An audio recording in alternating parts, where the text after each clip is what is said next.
How slow do you guys practice when you are practicing music or learning new music? Something I've been thinking about like the last couple of days, just noticing in my own playing that I feel like I'm making too many mistakes. Just little things. I'm letting too many little things slide, or just mistakes are happening, whether it's right hand, catching strings, buzzing with the left hand. And so just the past couple of days, I've been thinking about this and trying to really slow down my practice. I've had phases in my life where like sometimes the word slow means extremely slow, where most people don't grasp that concept of extremely slow playing. And then I've had other periods where slow just means kind of slow, but not that slow. So I'm trying to kind of go back to this idea of really playing slow so as to not make mistakes, essentially. Ideally, mistakes are going to happen, of course, but minimize them as much as possible, because a lot of times I think we know that we make mistakes and we know that they're there, but we tend to just gloss over them and keep playing, especially when you're trying to play, in time more or less, which is okay if you're trying to prepare for a performance. That's what you want to do.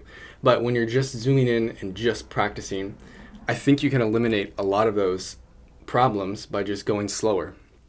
And I'm so guilty of trying to play things more quickly than I should, especially if you're kind of a faster player just naturally. That can be a problem. So I'm going to practice a little bit and really just try and play things extremely slow, just to kind of show you, for me, how things are going and what I'm kind of thinking about. So I'm working on the first movement of the Berkeley Sonatina. And sometimes I like to use a metronome too, but for now,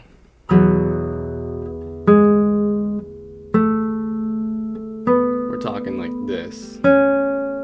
Like making sure every note is there.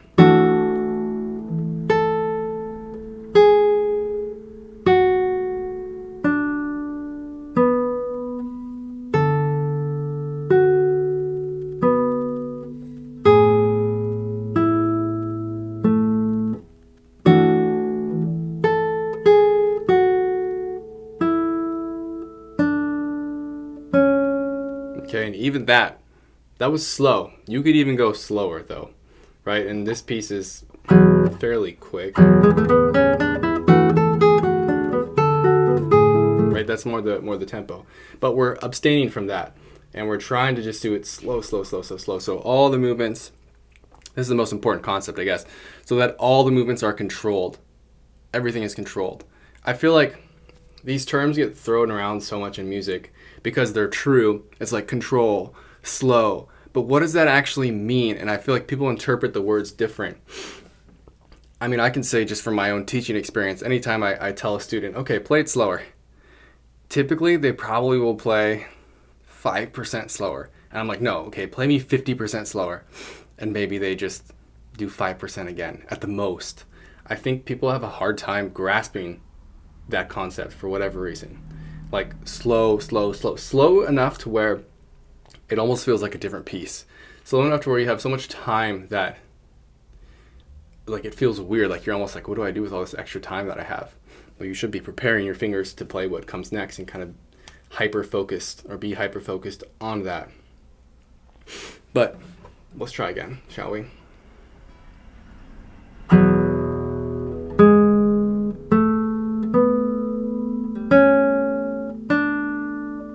Sometimes too,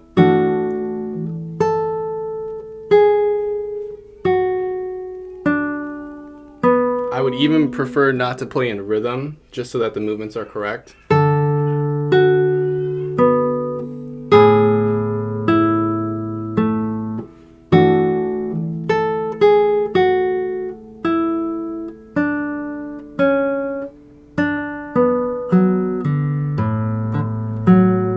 Okay, so I had one little right hand thing there.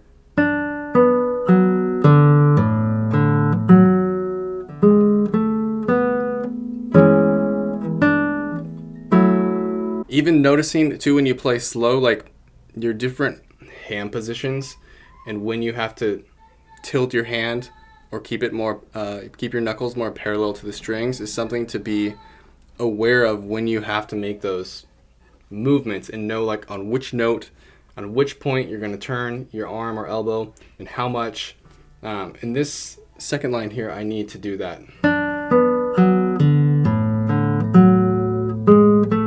for this chord, right? It's not a lot, but to get 2 and 3 on the same fret, it's easier if my knuckles are tilted versus, parallel.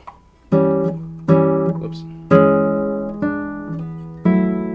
Okay, let's do this again.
I want to encourage you guys to just try to practice a little bit slower, because it does take patience, but in some ways I almost find it, a little more interesting, a little more engaging, and I think you'll find that you'll start playing more accurately, solely because you're just making less mistakes. So later on, you don't have to go out and iron out those mistakes, and your fingers are less confused, because I've heard people talk about, or in some books, where if you play something wrong, your fingers do not know that they did it wrong, okay? Your brain knows that you did it wrong, but the muscle memory doesn't know that your fingers don't know that they played it wrong. And so if you play it wrong once, and then you fix it and you play it correct once, now your fingers don't know which way is right and which way is wrong, and you're just gonna have a 50-50 chance of it playing the correct way or the wrong way. You know what I mean? So it's really important to have as many accurate repetitions as possible. Like for every one time you make a mistake, you should strive to correct that mistake to where you can play it 7 times in a row without making that mistake. Easier said than done. But happy practicing, and I hope your slow practice goes well. See you in the next one.